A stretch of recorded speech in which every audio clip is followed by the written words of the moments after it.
आती। गौरव भाटिया जी, मलूक नागर जी ने सब बोला, लेकिन एक वे आउट दे दिया कि भाई उन्हें हिंदी नहीं आती, शायद इसलिए हो जाता है। मैं नहीं मानता और ना ही देश की जनता मानेगी। और आचार्य जी भी चाहे ऑन एयर ना आज बोले, लेकिन वो भी जानते हैं कि ये हिंदी की वजह से नहीं है, ये उनकी सोच है। वो नेता, पूर्व मंत्री, कार्यकारी अध्यक्ष अगर ये कहता है कि हिंदू का अर्थ बहुत गंदा है, तो ये हिंदी ना जानने की वजह से नहीं है। He means what he is saying. Gaurav Bhatia ji. Aishwarya ji, आपने नब्ज पकड़ ली, बिल्कुल सही बात कहा। हिंदी नहीं जानता, ये सब तो बात बहाने हैं। अगर हिंदी नहीं जानता ऐश्वर्या जी, तो ये बताइए किसी और धर्म के लिए, और मैं उदाहरण देके नहीं बात बोलूंगा, क्योंकि सभी धर्मों के जो ग्रंथ हैं, जो ईश्वर हैं, उन सब की हमें सम्मान करना चाहिए। इसलिए मैं उदाहरण ये नहीं दूंगा कि इस धर्म के लिए क्यों नहीं कहा, लेकिन ये बात जरूर पूछूंगा। राहुल गांधी ने जैसे कहा लड़के लड़कियां छेड़ने मंदिर में जाते हैं, क्या किसी और धर्म के लिए या धार्मिक स्थल के लिए वो ये कह पाते? और अभी आचार्य जी बहुत ज्ञानी हैं, ज्ञान दे रहे थे। उन्होंने कहा कुछ ऐसे नेता हैं जो गलत बयानी करते हैं, लेकिन मैं राहुल गांधी के विषय में आपसे पूछ रहा हूं। जब राहुल गांधी ये कहते हैं लड़के लड़कियां छेड़ने मंदिर में जाते हैं, आप उससे सहमत हैं या नहीं? दूसरी बात, आप सोचिए कैसे हिंदू धर्म जो सबसे ज्यादा सहिष्णु है ऐश्वर्या जी, उसको बदनाम करने का काम किसी ने किया, कांग्रेस पार्टी ने। 26/11 का हमला हुआ, 26/11 के हमले का जिम्मेदार इन्होंने हिंदू आतंकवाद को बताया। हिंदू आतंकवाद जो कुछ है ही नहीं, क्योंकि पूरा विश्व जानता है कि हिंदू सबसे ज्यादा सहिष्णु है। तीसरा, शशि थरूर अभी इनके प्रत्याशी थे अध्यक्ष पद पे। आप बताइए, शशि थरूर का वक्तव्य है कि शिवलिंग पे बिच्छू बैठा है तो मैं चप्पल कैसे मारूं, और वो मोदी जी से नफरत में ये कह रहे थे, शिवलिंग के लिए कह रहे थे। सारे हिंदुओं की भावनाएं आहत हुई, और आज हद हो गई।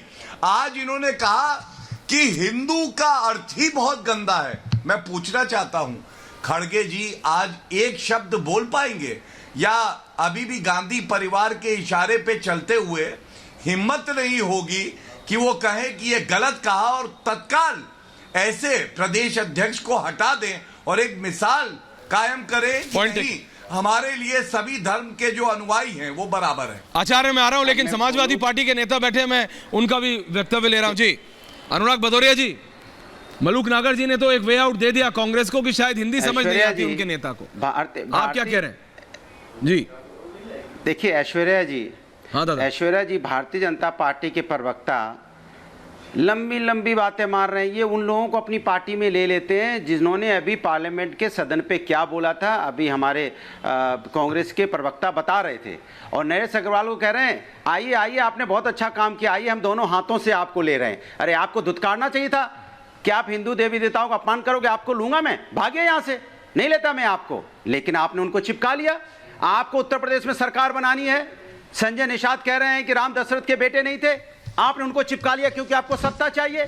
पीडीपी के साथ आपने सरकार बनाई थी, जाके लंबी लंबी बातें करते थे, मलाई चाटने के सरकार बनाने चले गए पीडीपी के साथ।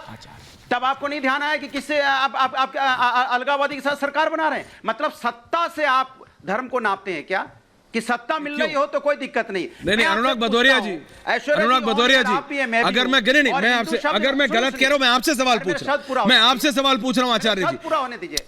नहीं अरे आचार्य जी मैं आ रहा हूं। अरे अनुराग भदौरिया जी, आपसे सवाल पूछ रहा हूं, क्या नरेश अग्रवाल को आपने अपनी पार्टी से निकाल दिया था क्या जिस दिन उन्होंने ये वक्तव्य दिया था? मैं आपसे पूछ रहा हूं पॉइंट ब्लैंक। बिल्कुल, हमने कहा था गलत किया है। नहीं, आपने निकाला था क्या उस दिन?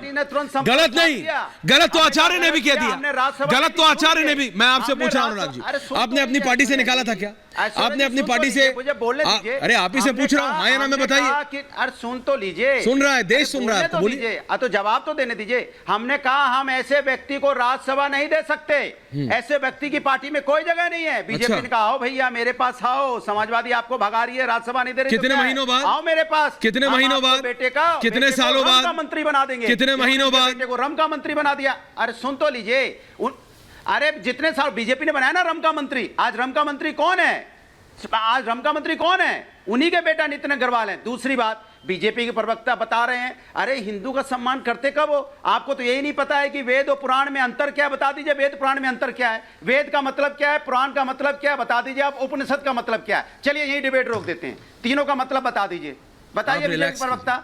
वेद पुराण गौरव जी आ रहा हूं, गौरव जी आ रहा हूं, गौरव जी पता चल जाएगा। नहीं, अरे आपके हिसाब से थोड़ी चलेगा डिबेट, रिलैक्स करिए, डिबेट करिए, आचार्य का मतलब क्या है, आप रिलैक्स कीजिए। गौरव भाटिया जी अभी please don't respond, Gaurav Bhatia ji please don't respond, Gaurav Bhatia ji फिर डिबेट डीरेल हो जाएगी।